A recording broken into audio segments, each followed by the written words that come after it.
I'm here to say, hear me now. This is a Soul Fire production. Soul Fire production. Soul Fire production.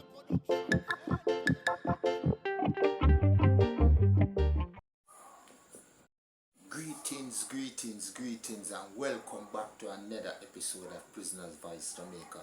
Yes, greetings to the Holy Spirit and greetings to my subscribers and my new viewers. I said because of the letter, I was again being challenged to be transferred. Yeah. So I mentioned about the letter. Now this letter was written June the 15th, and it's a complaint and charge against the superintendent.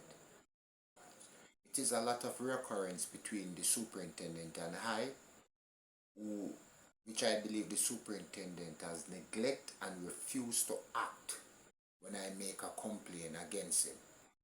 So I sum up all of these and put it in a letter. It's a very long letter.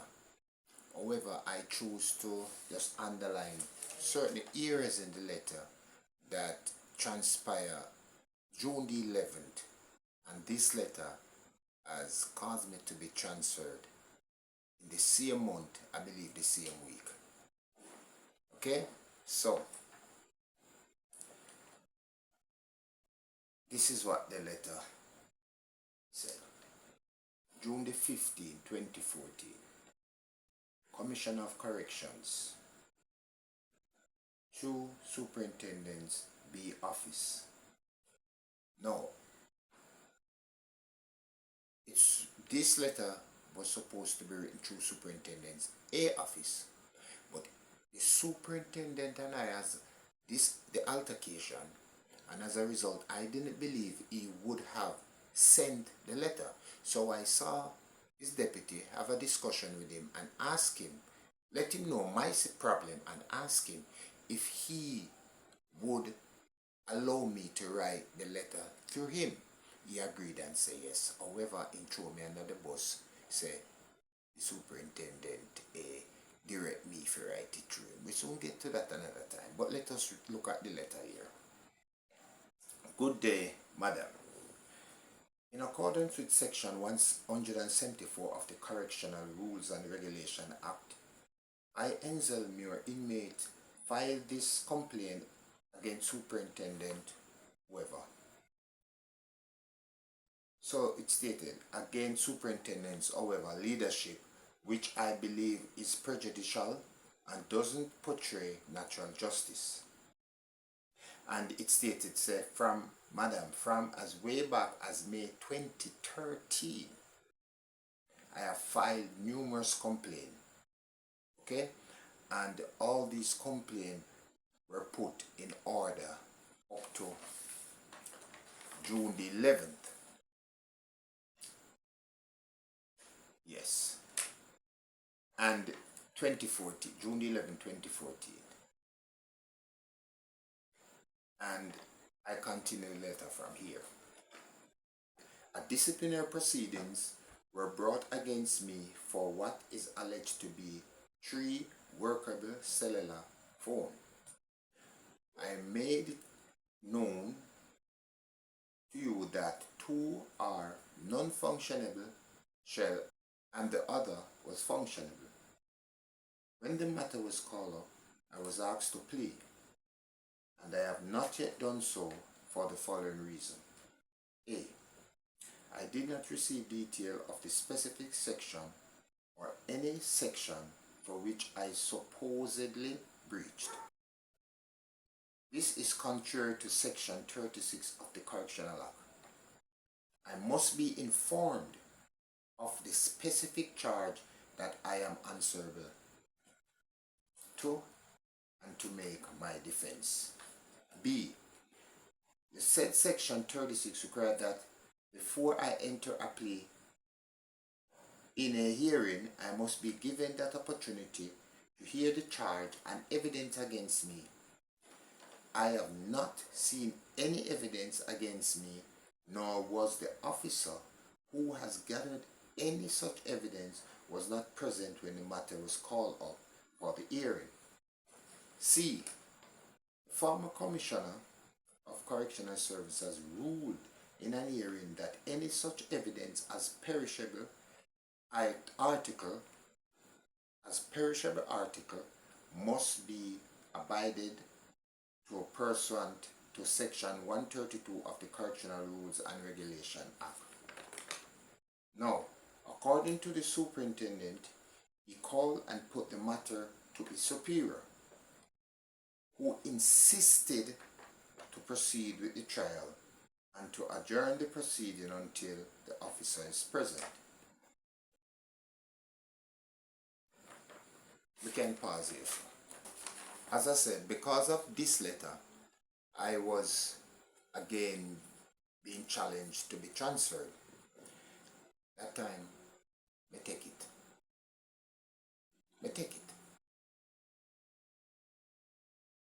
Yeah, man.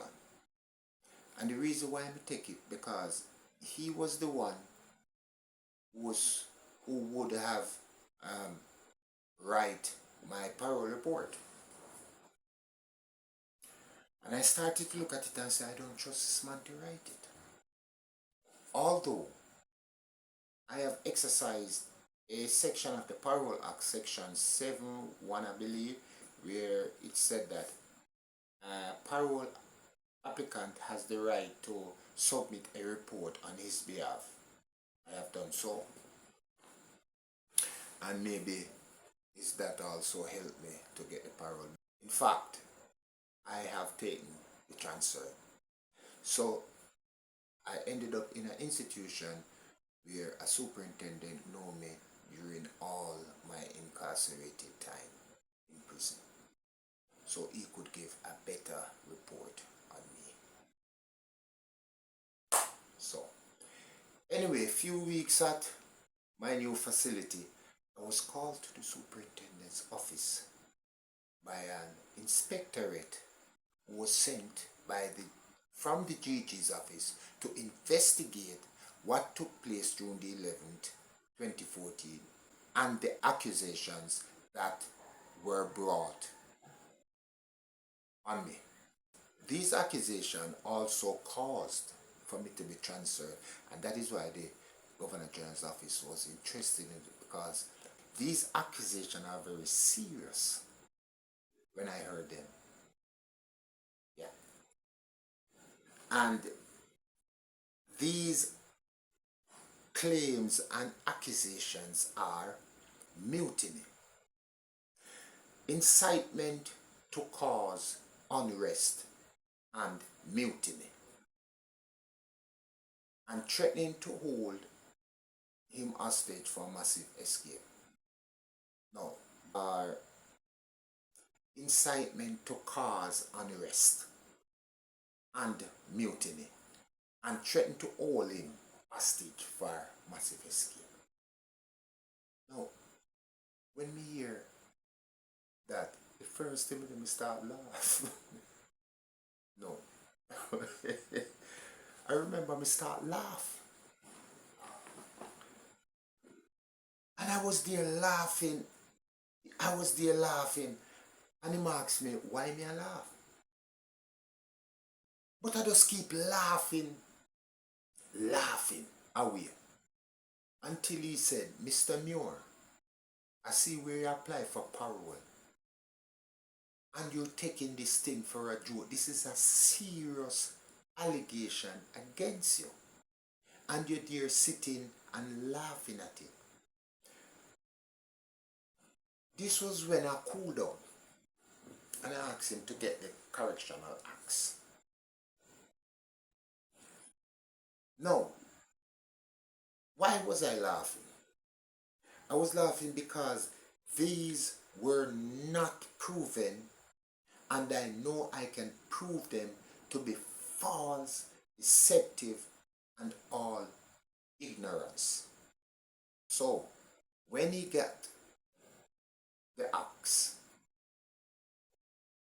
I proceed and said to him, based on these accusations, they are prescribed in laws as major offense. He agreed. So when I asked him to go to section 35, subsection 1 and 4, this is what he read. Allow me just to read and listen. Where an inmate commits a major correctional center offense and is found guilty thereof on an inquiry before the commissioner may impose any or all of the following punishment. Now, before we proceed, you notice it said, and found guilty on an inquiry. An inquiry means an hearing, pecuniary trial, an hearing, a disciplinary trial. Okay? So therefore, I must be charged and brought into an hearing, as these accusations are major offense, and this section prescribe major offense to have an hearing. Okay? So he agreed. So I redirect him now to subsection 4. Let us go there.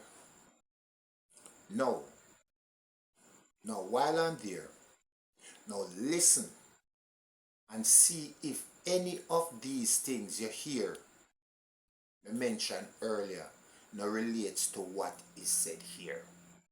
Let us read. In this section, major correctional center offense means mutiny or incite of mutiny. B. Escape or attempt to escape. C. Taking part in any assault or attack on any member of the adult correctional staff, medical officer, or any other person providing health care to inmate. D. Aggravated or repeated assault on any other inmate. E.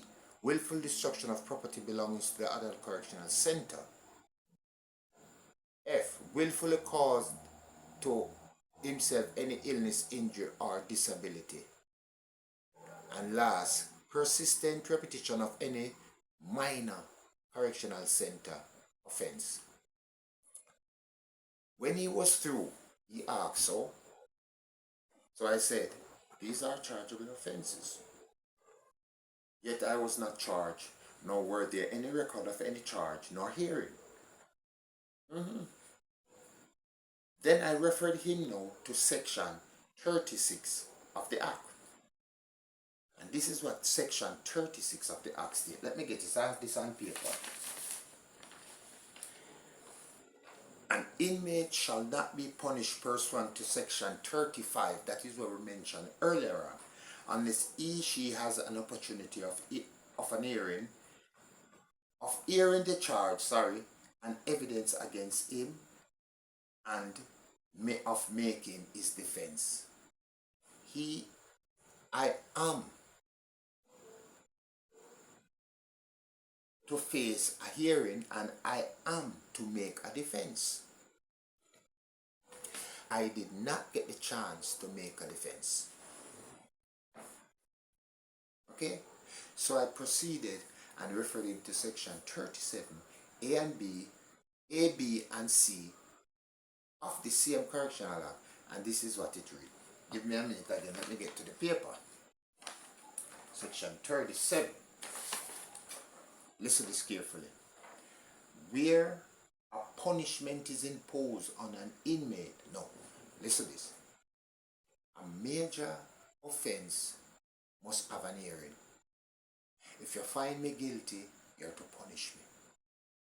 And this now, when you punish me, this is what the superintendent or the commissioner must do in accordance to law. Where a punishment is imposed on an inmate, the superintendent shall cause to be entered into a register to be kept for such purpose, a record of the punishment shown in respect of each inmate's punishment, yes. the name of the inmate, the nature of the offense, and the extent of his punishment.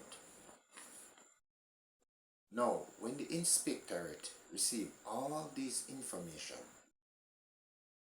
he asks, so what?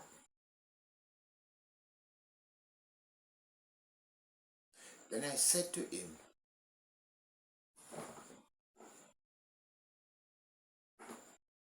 you have read all these sections and the way the matter should be handled. After he had read all these sections and the sections that I read lastly to you, section 37, I asked him to run through my record if he sees any records, any documentation of a hearing of discharge and of any ruling and punishment made by the superintendent. Search my record and see if you find it for me. It took him 15 minutes doing that. Upon completing, he said to me, so what now? I said to him, this is the process of how a matter should be handled. This shows that is either the superintendent is ineffective, doesn't know to carry out his job and the law, or he's telling a lie on me. When I said that, the inspectorate rests back like this. And he looked at me and he said to me, Mr. Muir, I can't write that in a report, you know, it's the superintendent going to get in trouble. When I read that, I looked at him good and said, what you say a while ago? No, what you really say a while ago? Then all these things were right on my record for sabotage my parole. No problem you might put me in. Look here, I am not going to sign any document unless you write what I said and I agree to it. Because this superintendent won't get me in trouble, and him saying that the superintendent might get in trouble. Either for being ineffective, not carrying out his duty the way how he should carry it out, or him just choose to tell a lie upon me, right? And don't give me the chance to defend myself, but write up my record so that when the time for parole, it shows that I am a offender of major offenses.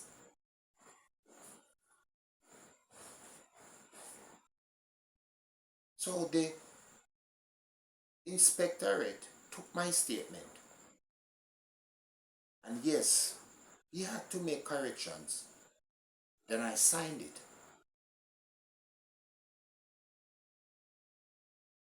And when I signed it, I handed it to him.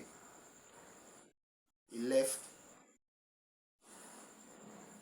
And this is to show you the ugly sides of a correctional officer. These accusation was totally false. It's a wicked and barbaric approach against any human being. And when I tell you that these officers play cards amongst inmates, this is what I'm talking about. They always try to suppress us, victimize us, sabotage us, look down on us as inmates. They don't respect you, an inmate. And that is why they are able to fabricate all these lies on an inmate. And if you're not wise and if you're not smart enough to challenge these accusations and stand up for your right, you are going to get shafted.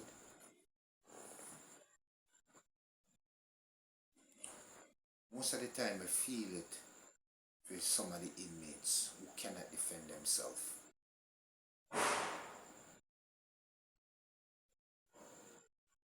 Similarity to an inmate who I remember at one time suffering from a skin infection.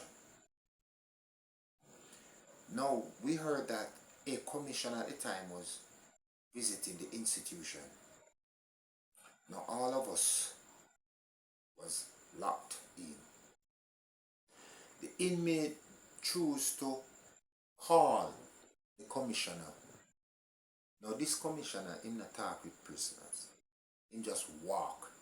Him not listen you. But the inmate chose to,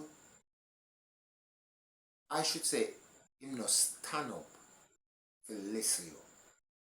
But the inmate choose to talk his problem. Mr. Commissioner, me figure up for an appointment and me no get figure and the whole of my skin look bad. My name such and such. So the inmate bell out him name. What seems to transpire is that the commissioner, after his tour of the prison, went to the medical area, asked for his record, and report on him. They show what he attend. But the one that he complains about, that's still pending. So you know what they did after the commissioner left? Called the inmate upstairs and charged the inmate for something like causing misconduct or something of the sort. I don't remember. I don't even know what kind of phony charges them come up with. But the inmate told me that they charge him and give him additional extension dates on his time. I said, for what? Him said that he was making mischief when he tell the commissioner that he's not going on his appointment. But you know what happened the following day? They sent him on his appointment to see the skin specialist. But yet still, they took remission from him. And this complaint was what he was saying to the commissioner about his skin. Now me tell the inmate appeal. Him say, nah, appeal, I'm afraid. Now remember me tell you about intimidation. My biggest challenge is the correctional officers. Yeah. Intimidation. Now they intimidate him and couldn't intimidate me. Because first thing they couldn't find me guilty. And if them do, me appeal it. Knowing that the following day they send me upon my appointment, that alone is evidence and proof to say yes, there is a complaint. And mislead the commissioner, show him other dates that the inmate meet, but did not show him the date, the referral, should say, for skin. That is the ugly side of the correctional officers. And I believe, and I have said it already and I've said it again, you cannot speak about rehabilitation and have these improper behavior of a correctional officer. It needs to be addressed. No reformation can take place when you have these ugly sides of the correctional officers. It only brings grief, pain, sorrow, anguish. Because when you sit down and hear an inmate talk and say, you know, me lose 2 more days, me lose 1 more week, and me lose 10 more days. For nothing. Also, because these inmates can't defend themselves and don't know the law, they don't know to challenge the statement, a statement I call it, because that is not a charge. You can't come and read something saying, inmate, on April or May the 12th or whatsoever, you were found with knife, you were charged with, found with possession of marijuana, possession of contraband, possession of prohibited article, you're charged for fighting. How do you plead? No, you have to tell me under which section I have breached. And because the superintendent couldn't get that, this is the way it turns out. Making all sort of accusation against me. But want me to tell you something? In the end, he was transferred from a major correctional center facility to a minor, a sign of demotion. Yeah. And to this day, that superintendent cannot settle. Cannot settle. Sometimes I wonder if they're aware of his behavior. But it's not him alone. You have quite a few have gone through a lot of experiences with. Some similar like to this, some worse. I'm going to speak to them as time goes by, you know. Yeah. That will make you know, because this channel is about what happened behind prison wall. And I am using the opportunity to tell my experience. Yeah, man, so as I said, this is the other side, the ugly side of a correctional officer. And thanking you again for watching. God bless you. And if you have not subscribed, please subscribe, like, share, click the notification bell so that whenever I upload a video, you receive it. God bless you. Thank you very much for watching.